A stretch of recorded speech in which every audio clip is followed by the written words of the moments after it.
Terima kasih. Assalamualaikum warahmatullahi wabarakatuh. Alhamdulillah rabbil alamin. Puji syukur kepada Allah Subhanahu wa taala yang telah memperjalankan kita semua pada pagi hari ini. Kita bisa berkumpul di suatu acara yang sudah dari lama sudah saya nantikan. Kita pengen gathering, juga pengen sharing kepada teman-teman semua. Pertama kami ucapkan selamat datang kepada Bunda Deji. Ini Bunda Deji ini ibunya teman-teman IBF Semarang. Sebenarnya kota-kota memang. Jadi datang Bu Deji, terima kasih supportnya. Kami ucapkan terima kasih kepada teman-teman pengurus yang telah bekerja keras sehingga acara pada hari ini bisa terjadi. Ini banyak teman-teman, ada Mas Bagus, ada Mas Lukman, Mas Yusron, dan teman-teman pengurus lainnya yang hadir. Terima kasih. Juga sahabat dan pejuang lainnya. Ini nggak cuma dari Semarang, Bapak. Jadi ada yang dari Ungaran, ada dari Purwodadi, ada dari mana? Kudus, Jepara, Tegal juga ada, dari Lasem juga ada. Ini yang belum datang, Pak Haris ada nggak ya? Pak Haris yang dari Gubuk Purwodadi. Nanti mungkin salah satu monitor Pak Nanda. Monitor Pak Haris mungkin kalau takutnya nggak tahu tempatnya. Pak Haris, semoga acara kita pada hari ini nanti sehari full bisa berjalan dengan lancar dan bisa memberikan manfaat bagi kita semua. Sahabat pejuang semua, jadi goal acara kita pada hari ini adalah tentu saja kita pengen sekali mengakrabkan di antara teman-teman karena memang banyak yang belum kenal juga ini. Jadi ada yang hadir di minggu ini, minggu depannya nggak hadir, minggu depannya hadir, minggu depannya nggak hadir, sehingga kita perlu namanya kenalan nanti. Nanti ada sesi perkenalan dari antar sesama peserta ini. Kemudian kenapa kok di sini gitu ya? Kenapa kok dadak ke Bandungan jauh-jauh? Tanjakannya luar biasa gitu ya. Karena memang filosofinya ini al-aqobah, ini pendakian. Jadi kalau IBF itu punya bahasa al-aqobah, sing niat sampai sini berarti benar-benar niat gitu. Jadi kalau ditaruh di Simpang 5 ya gampang aja pada datang. Tapi kalau di sini ini insya Allah sudah tersaring, sudah terfilter teman-teman yang memang niat ingin mencari ilmu, ingin berjuang, ingin berbagi dengan teman-teman yang lain. Saya diberi waktu 30 menit, sebenarnya setengah 10. Nanti kalau kurang waktu untuk Coach Zufar ya berarti kesepakatan kita bantu dulu masih lanjut materinya Coach Zufar karena sangat penting materinya. Jadi saya ingin sedikit menyampaikan beberapa informasi tentang IIBF. Next Pak Nanda. Jadi IIBF ini didirikan tahun 2009. Jadi karena ini banyak yang belum tahu juga Bu Desi, jadi kita perlu mengulangi lagi. Pendirinya Pak Hemi Tenggono itu, jadi beliau itu terkena bukan musibah, tapi anugerah berupa kebangkrutan senjata 62 miliar. Kemudian dari sisa uang yang beliau punya itu, beliau bukan untuk semuanya bayar utang, tapi sebagian dia untuk belajar. Pak Hemi itu belajar kepada gurunya Robert Kiyosaki. Kalau tahu semua Robert Kiyosaki, Pak Hemi itu belajar dengan gurunya namanya Mike Cunningham. Jadi beliau belajar bertahun-tahun ke sana sehingga dalam hitungan tahun, mungkin 3 tahun, beliau bisa recovery semua utang-utangnya. Nah, sejak beliau itu mulai dikenal orang bisa nutup utangnya yang 62 miliar itu, banyak orang yang kemudian datang ke rumahnya Pak Happy gitu, datang ke rumahnya Pak Happy, minta sharing, berpengalaman dan sebagainya. Nah, teman-teman dekatnya mengusulkan, Pak, buat ini aja, komunitas aja, karena banyak orang yang memang membutuhkan keahlian ini, bagaimana bisa bebas dari utang gitu. Sehingga muncullah IIBF ini. Jadi dan luar biasanya IIBF ini dideklarasikan di kota tercinta kita, di kota Semarang. Aplaus untuk Semarang, IIBF Semarang. Ya, tujuan IIBF adalah IIBF ada untuk membangun pengusaha yang berbisnis sebagaimana berbisnis kelas dunia, juga berperilaku sebagai muslim yang bertakwa. Saya pertama kali dengar kata ini saya langsung ternyuh Bapak Ibu. Jadi kita diajari bisnis yang world class gitu. Kenapa world class? Karena Pak Eri itu belajar dari orang-orang yang world class gitu, yang canggih banget secara bisnis. Tetapi juga kita diajari sebagai muslim yang bertakwa. Jadi saya ternyuh sebenarnya. Saya sangat ternyuh ketika pertama kali dengar purpose IIBF itu. Saya pengen menyampaikan ini atau mendeliver ini kepada teman-teman semua purpose ini sangat mulia gitu. Jadi IPF mengajak pada teman-teman semuanya yang belum punya keahlian bisnis diajari di sini. Bagi teman-teman yang ingin meningkatkan kemampuan spiritual atau keahlian spiritual juga insya Allah di sini ada. Next one ada. Kemudian IBF punya visi. Jadi visi IBF ketika pertama didirikan itu adalah ingin mencetak 1 juta pengusaha yang kuat di tahun 2010. Ini ketika dideklarasikan tahun 2009. Tetapi berjalannya waktu ternyata 2015 itu sudah tercipta itu 1 juta pengusaha itu. Tapi 1 juta pengusaha yang banyak yang gagal gitu. Tapi intinya ketika berjalannya waktu banyak komunitas-komunitas yang visinya itu nyontoh ini gitu. Nyontoh tulisannya juga nyontoh visinya. Jadi banyak kalau kita lihat komunitas-komunitas di luar sana yang visinya itu mencetak pengusaha gitu. Jadi IBF merasa sudah cukup kayaknya gitu untuk mencetak pengusaha, sudah banyak yang membantu. Komunitas lain juga sudah banyak yang punya visi yang sama sehingga tahun 2015 kemarin IBF mempertajam visinya gitu. Isinya mempertajam visinya, kita punya visi baru tahun 2015 itu yaitu building the character and well. Jadi kalau nggak salah ngomong Inggrisnya ya. Jadi IBF mempertajam visinya ingin membangun karakter dan kekayaan. Jadi karakter itu adalah sesuatu yang melekat. Ini saya sangat terkesan setiap kali ketemu Pak Ebi selalu ngomong karakter.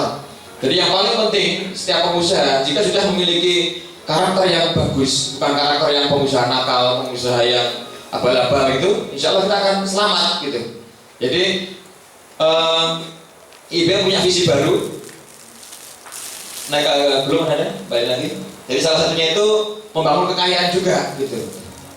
Pak Habib itu mikir ini kok banyak pengusaha-pengusaha IBF yang untak-unduk aja gitu. Untak-unduk itu perkembangan bisnisnya nggak signifikan gitu. Sehingga beliau perlu membuat strategi, buat visi baru. Kita memang punya visi untuk membangun kekayaan. Salah satu tool yang kemudian dibentuk dari visi baru ini adalah ada namanya IBF Capital. IBF Capital itu adalah modal IBF di mana itu nilainya itu hampir unlimited itu diberikan kepada teman-teman atau grup yang memiliki usaha yang memang layak dibiayai gitu. Istilahnya usaha yang layak dibiayai.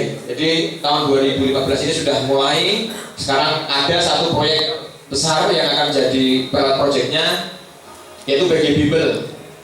Kalau Bapak Ibu tahu BG Bimbel itu bentukan IBF. BG Bimbel itu nanti untuk menyaingi Primagama, Pak Lukman. Itu BG itu Prime Generation, itu bentukan dengan Pak Kodi Chandra karena Kodi sekarang sudah tobat, sekarang sudah bareng Pak Epi. IBF punya BG Bimbel dan Semarang insya Allah juga sudah ada, ternyata Bu, sudah ada di Telgasari 5 tempat ya. Jadi sudah ada BG Bimbel. Itu salah satu proyek IBF. Ada juga proyek perumahan di Solo yang belum clear ya.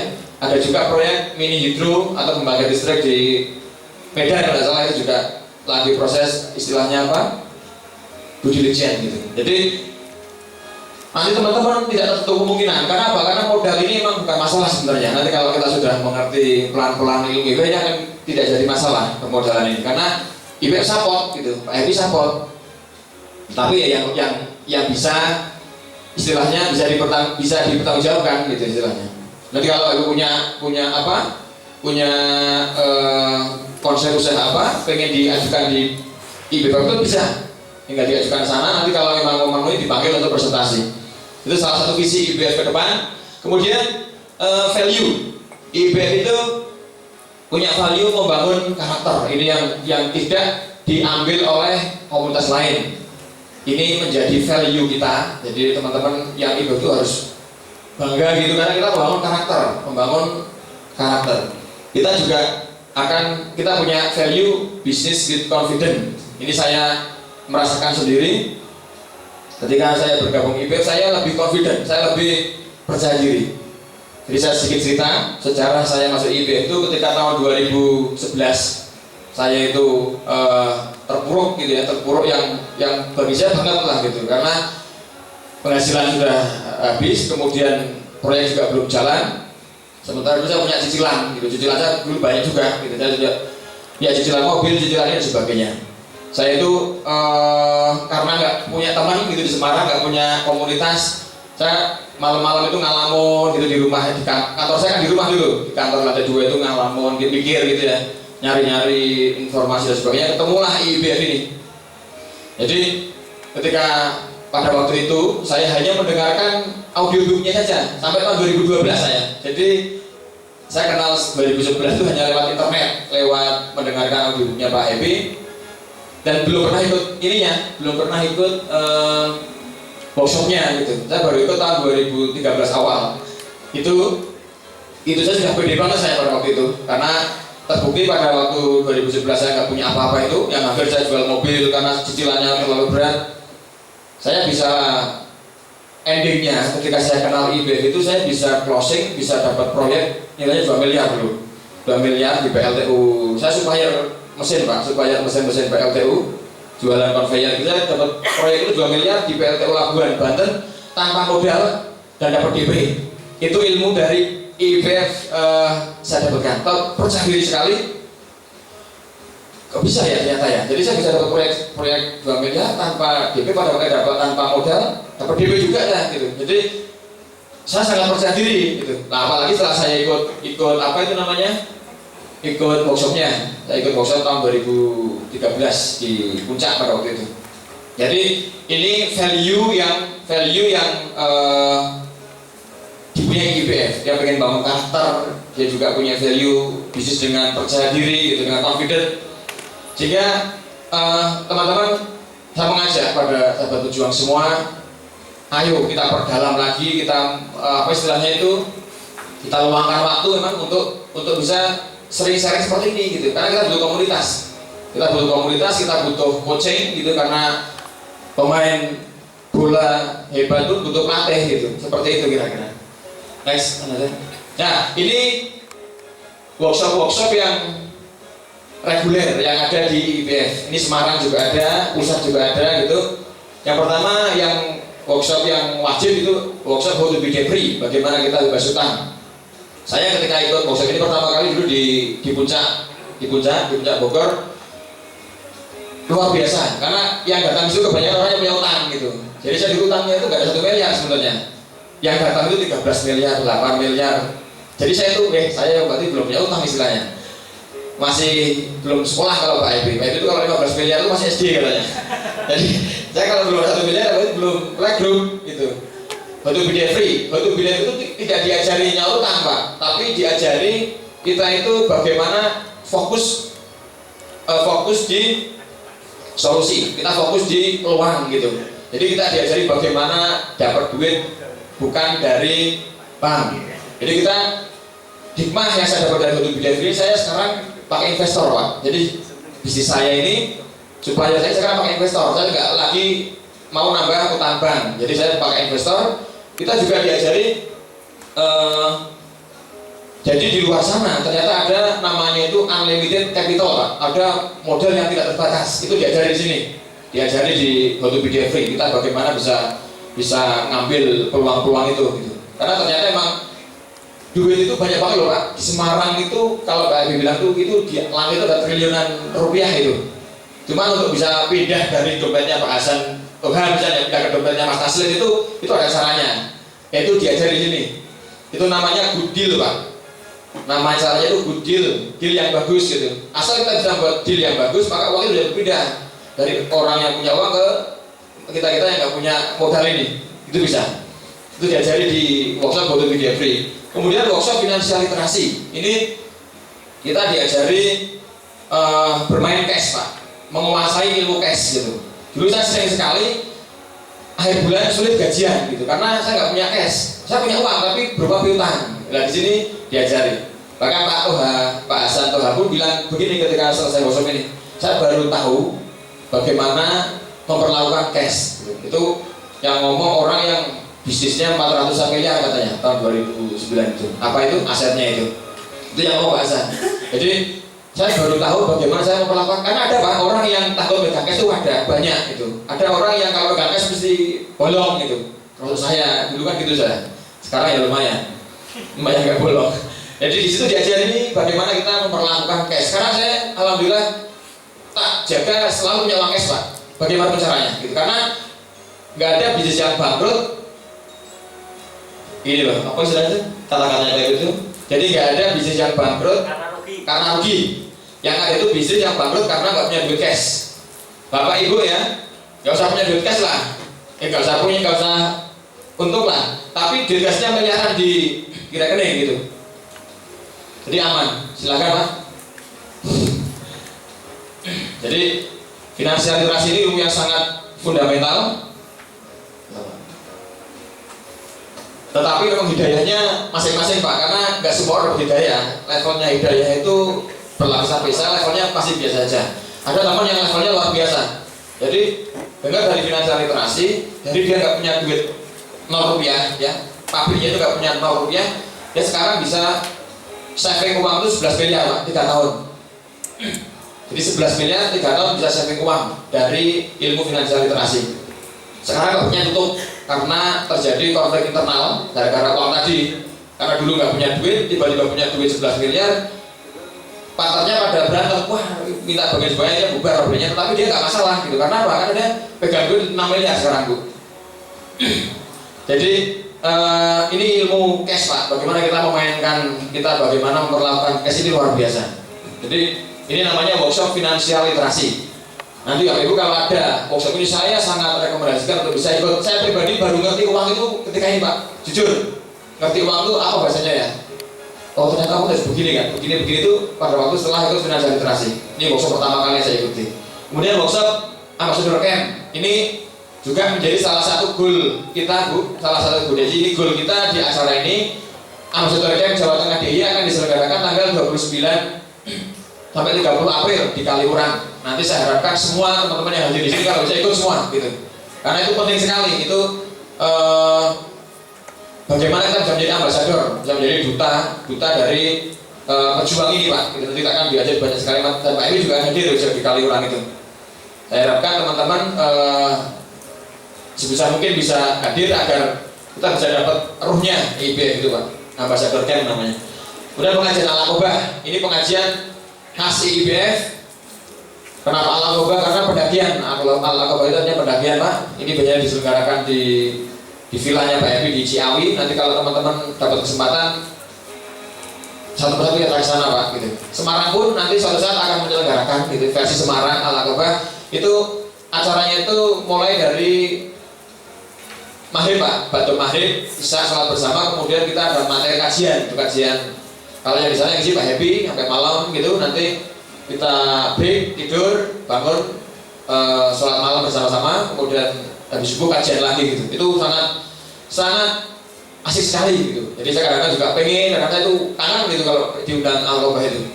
Kemudian ada leader forum. Leader forum itu nanti kita akan dikelompokkan beberapa orang, 5-7 orang, itu leader forum itu seperti itu, sesuai dengan kelasnya, level bisnisnya dan juga level bisnisnya. Akan sharing Pak, kita akan sharing setiap berapa waktu sekali, kita akan saling ngobrol, menyampaikan permasalahan-permasalahan di situ. Di leader forum ini enaknya kita ngomong apa adanya Pak, jujur brutal gitu. Jadi kita butuh sekali leader forum. Nanti teman-teman, leader forum ini belum bisa terjadi kalau belum saling kenal, belum saling ada chemistry, itu belum bisa. Nanti kalau sudah mulai kenal, mulai akrab, mulai tahu bisnisnya dan sebagainya, baru kita gabung-gabungkan Pak. Kita join-joinkan mana yang cocok dengan mana, nanti kita buat kelompok. Kita mentoring setiap saat, dikawal agar bisnisnya minimal tidak keluar dari jalur gitu. Minimal tidak keluar dari jalur.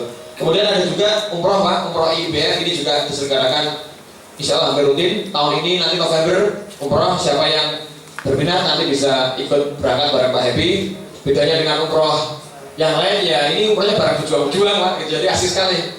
Bu Deci dulu udah kita ya dulu ya jalan-jalan di sana. Jadi di sela-sela ibadah kita kajian Pak, kita kajian di hotel itu, di kamarnya Pak Happy yang gede itu kita kajian. Nanti kalau pokoknya setiap kali ada waktu kita kajian. Jadi enak sekali. Nanti kalau ada kesempatan silakan untuk juga bisa ikut umroh ini. Nah ini agenda terdekat. Agenda IBF terdekatnya Semarang, yang pertama mentoring self mastery. Ini acara rutin kita. Dulu namanya self mastery class, ya yang isi Pak Bambang Nugroho. Sekarang mau diganti namanya mentoring self mastery. Kenapa? Karena dulu itu yang hadir gonta-ganti gitu, apa kesulitan. Yang rajin itu Pak Nur Sadia saya ini. Ya kan, yang lain itu gonta-ganti sehingga materi ini harusnya materi ini Pak, sequel gitu, 24 kali pertemuan sehingga kita benar-benar bisa merubah diri kita. Ini materi fundamental Pak. Artinya banyak pengusaha yang sukses tapi keluarganya dirinya kacau balau, ada yang selingkuh, ada yang masuk lah gitu. Ada yang anaknya kena narkoba, itu karena pengendalian dirinya kurang gitu. Nah di sini diajari, ada mentoring. Ini setiap malam Rabu di gedung ITB 2 minggu sekali. Nanti berarti kira-kira minggu ketiga ada. Kemudian workshop 5 ways to increase profit. Ini nanti workshop yang buat IBF Semarang. Ini untuk sesuai permintaan teman-teman untuk kita teknik bisnis bagaimana kita mengincrease profit kita. Ini ilmunya sebenarnya mahal Pak, tapi tidak tahu nanti Mas Jofar mau ditarif berapa Tuan? 0 rupiah apa 0 rupiah? Tepuk tangan untuk Mas Jofar. Ini ilmunya mahal Pak, karena didapat hanya di Fikus, di grup Fikus ini ilmu 5 ways ini nanti akan dibagikan gratis untuk teman-teman. Insya Allah April ini Mas Jofar ya. Nanti menyesuaikan jadwalnya nanti segera dikabari. Kemudian ada Ambassador Camp nanti di Kaliurang tanggal 29 sampai 30 April, dan yang nasional Pak yang terdekat itu Business Mastery. Business Mastery itu di Serpong nanti tanggal 12 sampai 14 Mei. Ini juga salah satu goal saya selaku pengurus Semarang. Saya ingin sekali mengirimkan duta-duta ini untuk ikut acara nasional Pak, karena memang saya pribadi merasakan perbedaannya. Teman-teman yang nggak pernah ikut acara nasional dengan yang ikut acara nasional itu seringnya beda sekali ininya. Makanya saya sering pengen sekali nanti kalau ada acara Business Master ini Pak Epi semua ini full berapa hari ini, 3 hari Pak Epi semua. Kalau finansial literasi itu bagaimana kita menjalankan mobil Ferrari kita, nah ini itu bagaimana merawat mobil Ferrari agar bisa sehat terus Pak. Business Master itu berarti kita akan diajari bagaimana kita negosiasi, bagaimana kita hiring talent, bagaimana kita macam-macam teknik-teknik bisnis yang berkelas gitu. Nanti saya harap teman-teman adalah yang satu dua bisa ikut ke sana. Next Mas. Nah, ini beberapa bahasa IBF Pak. Teman-teman mungkin belum ada yang banyak yang belum ini bahasa IBF yang sering kita yang nanti kalau sudah mulai akan sering dengar kata-kata ini Pak. Ada mazhab jalan pendek vs jalan panjang. Ada good debt, bad debt. Ada bisnis besar, bisnis kuat. Ada hidup semurah mungkin. Kita diajari hidup itu semurah mungkin Pak, gitu loh. Nggak usah ngikutin gaya hidup, gitu. Kita simplicity. Ada OCF dan cash rich. Ini bahasa-bahasa IBM nanti yang mungkin sebagai besar akan disampaikan oleh Coach Jofar, gitu. Jadi satu contoh bisnis besar versus bisnis kuat. Ini yang selalu disampaikan Pak Epi setiap kali ketemu. Kalau saya ketemu Pak Epi dijelaskan ini, ngomongnya bisnis kuat Mas, pokoknya dia harus kuat, gitu. Kenapa? Karena banyak orang yang jatuh, yang terlihat utang itu emosi pengen bisnisnya kelihatan besar gitu loh. Saya itu sudah dengar ilmu ini Pak, masih jatuh juga Pak gitu loh. Jatuh kan berarti memulai usaha supaya ini dari tahun 2007 sampai sekarang ya. Kemudian 2013 karena punya duit sedikit sombong kan, buka ekspansi, buka apotek saya Pak, apotek satu apotek gitu. Kok kayaknya satu kurang keren lah, biar keren 2 gitu ya. Itu sombong, kemarin saya sebut sombong memang. Ngawur ya pakai ilmunya Pak Epi ini. Biar kelihatan bisa saya buka satu lagi gitu. Yang kedua ini jatuh Pak, Pak. Jadi saya dapat ilmu ini pun jatuh gitu, apalagi yang kadang-kadang Jadi harus hati-hati. Yang kedua saya rugi akhirnya. Investasi saya buka apotek yang kedua tutup akhirnya yang di Pekalongan itu. Nggak apa-apa gitu. Keren juga katanya Pak Epi. Keren juga karena itu uangnya nggak utang gitu istilahnya. Kalau beda utang repot gitu. Tapi kalau itu uang, jadi nanti caranya gini, kita punya penghasilan, tabung, investasi, nanti uang itu kita pakai untuk ekspansi kan, buka apa, tapi harus hati-hati gitu. Sehingga kalaupun itu tutup, itu nggak terlalu apa-apa gitu lah. Tapi kalau dari mumpungan itu yang bahaya, itu harus pakai Jadi bisa harus kuat Pak, nggak cuma besar gitu. Ada lagi nanti hidup semurah mungkin, ini yang sangat inspiring Pak. Jadi kita tuh nggak usah ngikuti gaya hidup. Penghasilan kita tuh pasti cukup untuk membayar kebutuhan hidup kita. Tapi kalau sudah ngomong gaya hidup itu udah repot. Jadi kalau istilahnya Pak Bambang tuh buka dulu topengmu gitu. Nah, mampunya masih pakai motor gitu. Kalau orang Cina kan sudah bisa beli Avanza, belinya motor kata Pak Bambang itu. Sudah bisa beli X-Trail, naiknya Avanza. Sudah bisa beli apa lagi atasnya berarti baru. Nah kalau kita kan balik ke kadang-kadang itu. Itulah salah satu karakter yang ingin ditanamkan oleh IBM. Kita hidup semurah mungkin lah, nggak masalah gitu. Nanti saatnya, ada saatnya kita menikmati semuanya. Next Pak. Nah ini terakhir dari saya, ini call for action istilahnya ya. Jadi ini ayat favorit Pak, ayat favorit yang selalu disampaikan Pak Happy, yang juga sangat menginspirasi saya. Bahwa saya juga dulu itu sering, Pak, saya dapat itu pulang dari umroh dengan budaya itu Bu. Selalu disindir Bu, Mas Juli kita selalu asik ngurusin bisnis dewi gitu.